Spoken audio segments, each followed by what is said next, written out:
McLaren became the first F1 team to unveil their 2024 livery in January. This season is going to be a massive one for McLaren, with so much investment being put into the team in recent years. McLaren are one of the most historic teams in the sport's history, so there can't be any more excuses. Zak Brown's team need to be real race winners in 2024, considering the resources that they have. So let's take a look at McLaren's expectations for the new season, as well as the reasons why they need to win this season. McLaren's 2024 expectations. So the last few years have been very up and down for McLaren. The team have made great strides forward since finishing 9th in 2017. They began 2023 as one of the slowest teams on the grid, but finished it as a consistent podium challenger. Last year, McLaren showed that they have the potential to challenge at the front of the grid. While no one was able to get anywhere near Red Bull, McLaren was still one of the most impressive teams on the grid. To be able to overtake Aston Martin late in the year and finish 4th was a good result for this team. 4th might have been good enough last year, but McLaren should be aiming for more this year. It may feel like a long time ago now, but McLaren were once the premier team in Formula 1. They were consistently a title contender, winning 7 races in 2012 as they came close to challenge the charging Sebastian Vettel and Red Bull. This is a team with 8 constructors' titles and 12 drivers' championships. There is only one team who have won more races in the entire history of the sport, so McLaren's goal should be more than just competing to finish on the podium.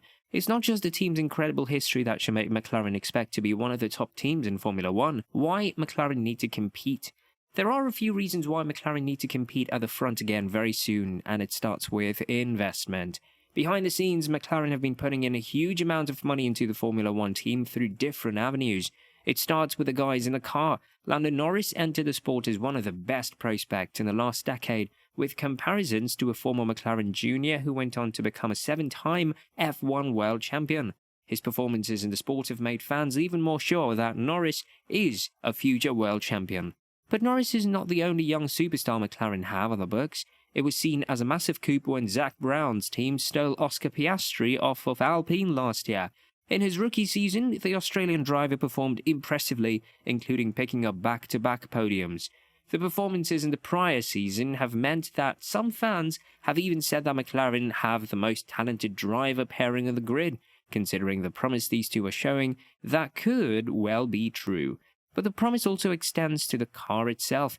McLaren have not always been able to produce a consistent car that can compete at the front, but in recent years they are making the moves that could bring them back to the top of the standings. In October last year, McLaren unveiled their brand new wind tunnel, which will have cost the team multiple millions. The 2024 car will be the first that actually sees this wind tunnel.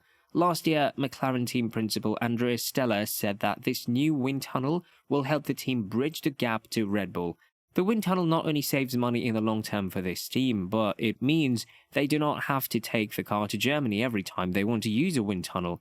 It seems like the wind tunnel has pointed McLaren in the direction of a lot of changes.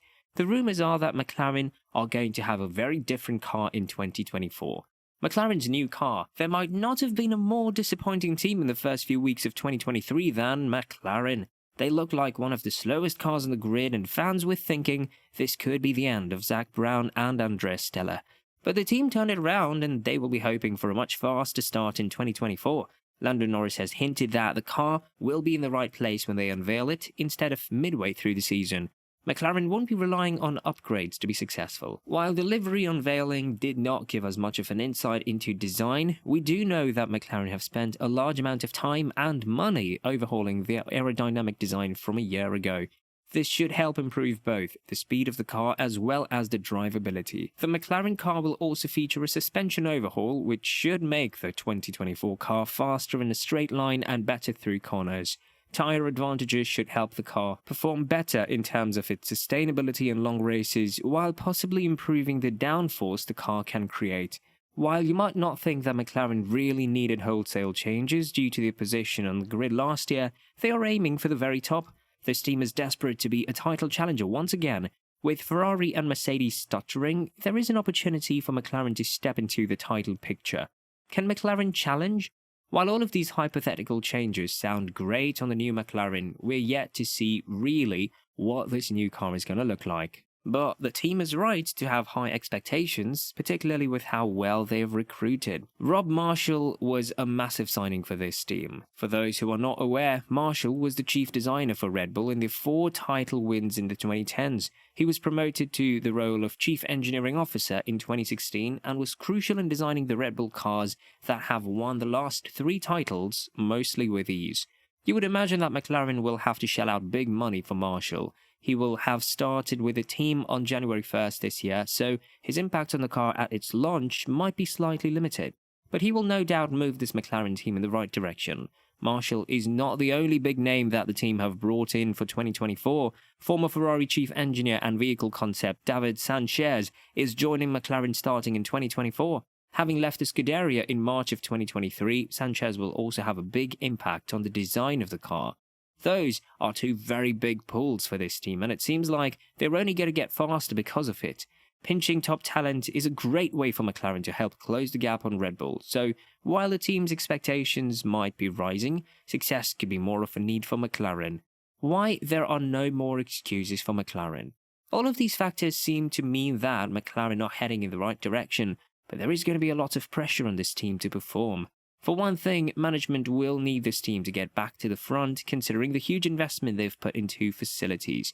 But there is one main reason why McLaren need to produce a car that can win races this year. It is certainly an advantage having 2 of the most talented drivers on the grid in your car. However, both of those guys are going to be taking a look at some pretty large offers from other teams if McLaren are not fast. The Woking-based team do have a little bit of time to work with. While Lando Norris has signed a recent contract extension, it seems to be tied to team performance. Both of their drivers could be out of a contract at the end of 2026, just as we find out which teams have adjusted to the new regulations. The rumours about Norris heading to Red Bull or Mercedes would certainly get a lot louder if Norris is once again in a car that cannot show off his skills. Can McLaren really afford another year of mistakes when in 2025 they will have to spend a lot of their resources preparing for the sweeping changes coming to the sport in 2026?